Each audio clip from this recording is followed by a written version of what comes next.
Got Mapaseka Muroa, who joins us now. I mean, a lot has been said throughout the morning by the different NEC members, Mapaseka, speaking about the ANC renewal, dealing with the COVID-19 pandemic, speaking about corruption, and also how to deal with those that are implicated within the state capture report. Everybody giving very broad answers around how it will be dealt with by the party.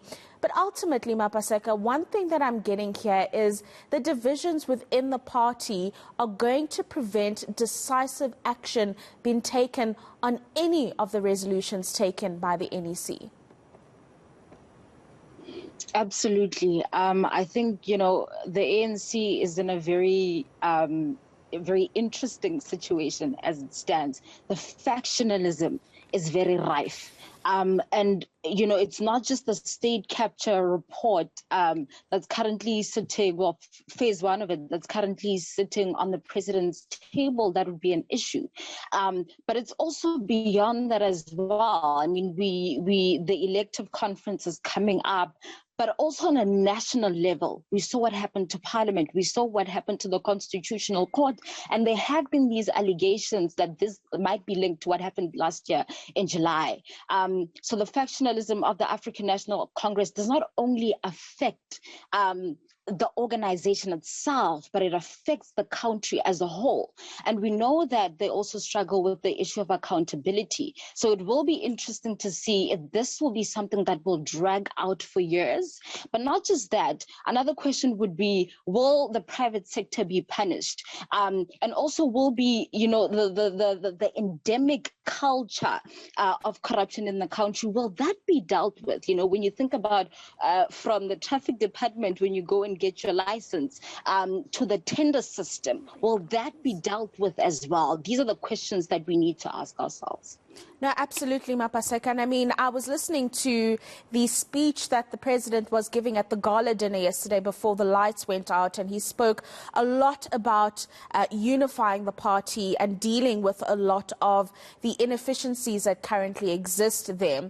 One of the important things that you've just mentioned is the private sector. And I think one of the big things here is that it's finally distancing itself, if I may say, from the party when it comes to funding. Because of those disclosures that have to happen in terms of the law, a lot of the people that would naturally fund the party are not doing so, and that's why we're seeing the ANC in the financial crisis that it's in. Another big thing that has to be addressed in the January 8th statement. I assume the president will make a reference to it this afternoon. Yes, very interesting part, the financial situation that the African National Congress finds itself in. It was interesting when they spoke to, Maroshi in Limpopo. And it's interesting that within the history of the African National Congress, you remember that, in the early days, the inclusion of the chiefs, one of the particular reasons was so that the chiefs can raise funds for the African National Congress. And that was a very crucial role that they played.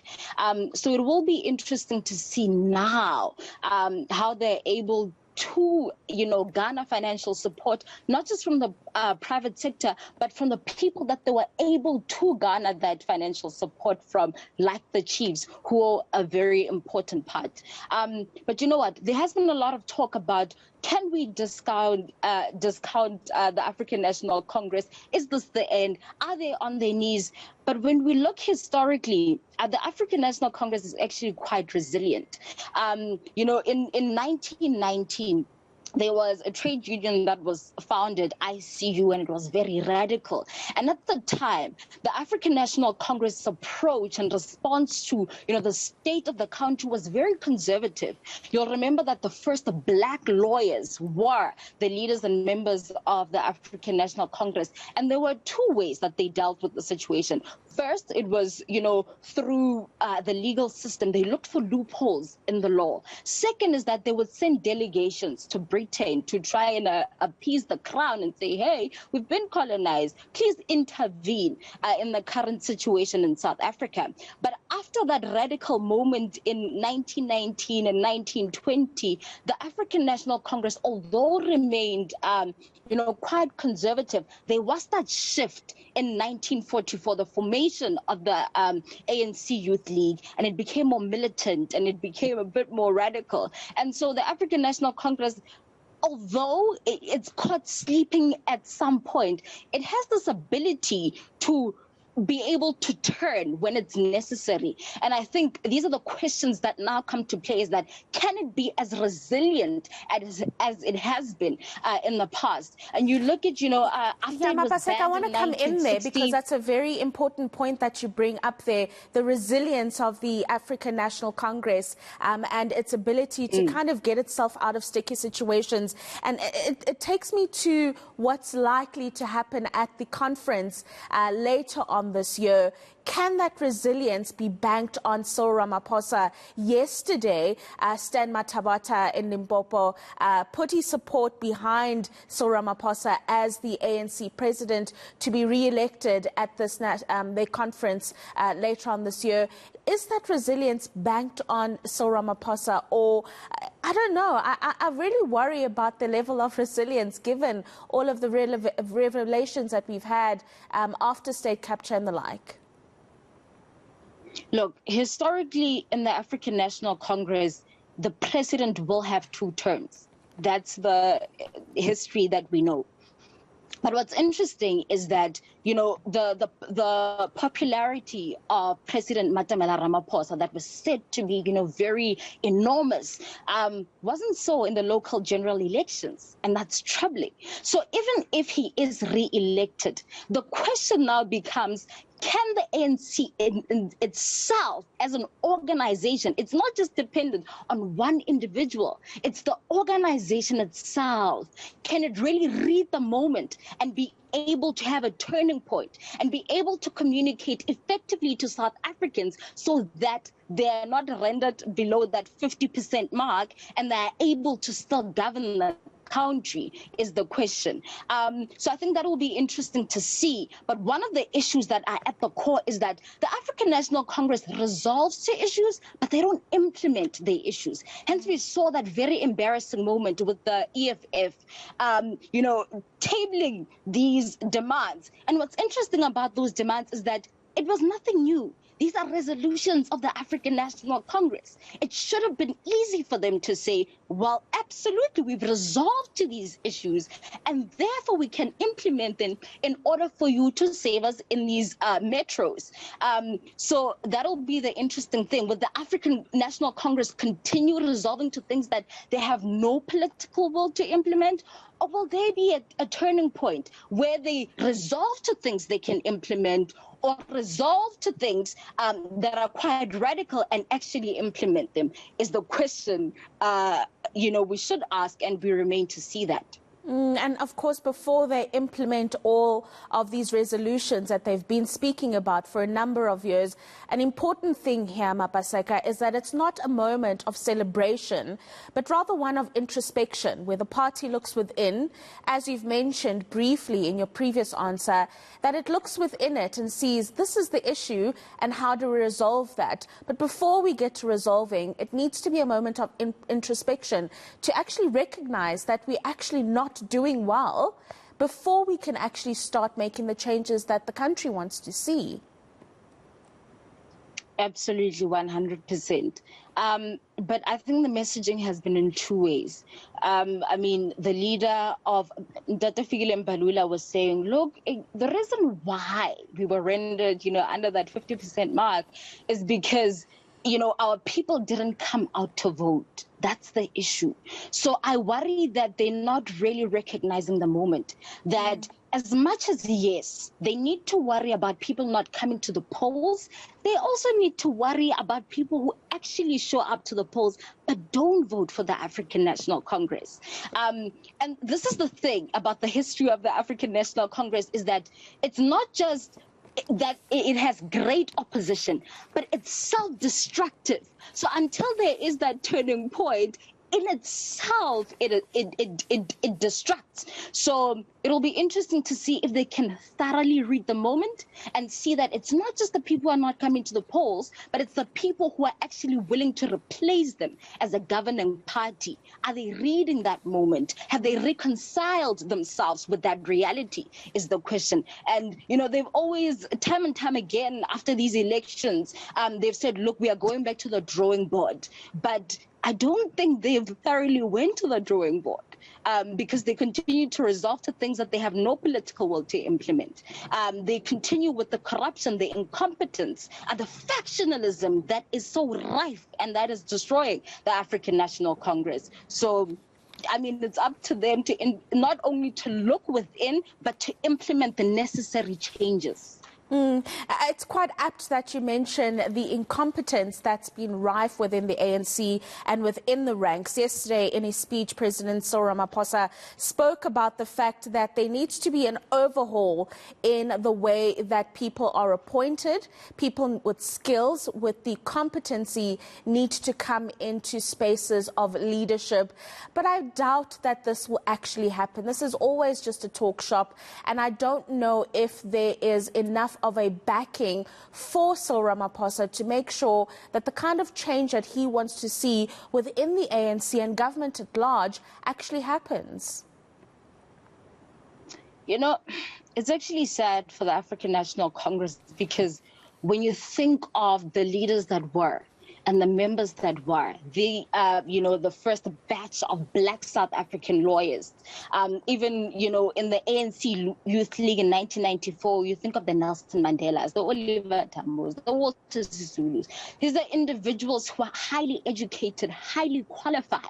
And so now it's interesting what the African National Congress has become because, it's pretty much a shadow of itself because they had this culture of education, of people who are qualified, but now when they're actually governing, it's questionable. But also there's always a disconnect between what they say and what they want to implement and what they actually do. So it's questionable that President Matamela can actually do that, ensure that people who are appointed are qualified. It stands to be seen. No, absolutely. And of course, this is just one of the ways in which the ANC leads itself to the elections that will be taking place in 2024. The conference that will be coming up. And one of the big things, Mapaseka, and you'll correct me if I'm wrong here, one of the big things that the ANC was banking on was this issue of land and the redistribution of land. In last year's January 8th statement, they banked quite a bit on the amendment of Section 25 of the Constitution. That didn't happen. We saw how that played out in Parliament. So what would their ticket into the 2024 elections look like this time around? The land discussion has obviously not worked in its favor. But what are some of the other things that the ANC could bank on? There are a flurry of issues, including job creation and really just rebuilding the economy. Look, I actually want to argue that they knew very well that they were not going to be able to amend Section 25 and that the bill wouldn't pass. Because you'll remember very well that after the election of President Matamela, as president of the African National Congress, the first meeting that he went to was a Goldman Sachs meeting. And there he said to investors, look, we are going to expropriate state-owned land. So your land is safe. And we start seeing with that messaging that actually this expropriation of land is not as radical as South Africans might have thought, because the plan of the African National Congress was actually to redistribute the land that's state-owned, not to expropriate South African land at large. And I got an opportunity to speak to Pule Mavi in 2020 and ask him about that, and he couldn't answer the question. He said, no, we are consulting with South Africans, and then we will see what happens. We'll take it from there. So they knew that they wouldn't be able to amend Section 25 because they needed a two-thirds majority. And there was no way the EFF was going to bend to a bill like that. So I think moving on to 2024, what will be interesting is that if, you can influence and you can control somebody with a full tummy, when they've got food to eat, when they're employed, it's easier to influence them. But South Africans are hungry. And that's what we saw in July. That's what we saw in Marikana. That's what we saw with the, quote unquote xenophobic attacks. There's been this looming state of South Africans finally waking up to their reality, the inequality, the poverty, the unemployment. So if they can't fix the economic question, just the basic thing of ensuring that South Africans are employed and are able to eat and feed their families, I suspect there will be so much trouble in 2024. So can they be resilient enough, as resilient as they were in 1944, as resilient as they were, post 1976, after, that wave of Black consciousness and young people rising up, then they returned. Then the African National Congress was not only militant, but the strikes and the protests that we saw in the country. Can they have that turning moment economically to communicate to South Africans, is what we stand to see. But if this trend continues of them not being able to read the moment, of them not being able to communicate thoroughly to South Africans, of them just being incompetent and corrupt, then they're in a lot of trouble. They are, and of course, they are struggling to read the moment in South Africa, Mapaseka. And one of the other criticisms that have come through to the ANC and the leadership there is the way that they deal with issues in our surrounding countries. What's happening in Mozambique, in Cabo Delgado, for example, the economic situation in Zimbabwe, the human rights issues that are taking place in Zimbabwe, and the ANC being very indecisive in the way that it deals with these issues, handling them with kid gloves, while people are looking on for one of the most powerful countries on the African continent to act decisively to deal with issues of human rights that take place around us. Yeah, correct. But you know what? I'd also say that's also reflective of President Matamela. He can be a little bit touch and go when it comes to issues in terms of being decisive. But you'll remember that during the tenure of President Thabo Mbeki, when there was the centralization of power, but we Africa really felt his presence, specifically SADC. The African National Congress influence was prominent. It was there. They were present. So as much as people can also argue that, hey, we've got our own internal issues that we need to deal with. We can't be focused, on other African countries. But South Africa is a leader in Africa. And now I worry that we are now sort of divorcing ourselves or stepping back a little bit from the leader that we could be in Africa, particularly with the African Free Trade Continental Area that came into effect this year, is that we should be taking advantage, particularly when it comes to industrialization, leading that. I mean, the city of Ekurhuleni is just there. It's waiting for us to use it, as a manufacturing hub, getting cocoa from Ghana and the Ivory Coast. We should be at the forefront of that. But you know what? The likes of Rwanda, the likes of Ghana could overtake us. So I am worried. And it's the internal, issues within the African National Congress that are the genesis of these issues. Yeah, and they're absolutely holding us back from the potential that the ANC has in terms of leading not only South Africa, but the rest of the continent as well. Mapaseka Muroa, a political analyst, joining us there to break down the issues around the ANC ahead of that January 8th statement that is set to take place later on today.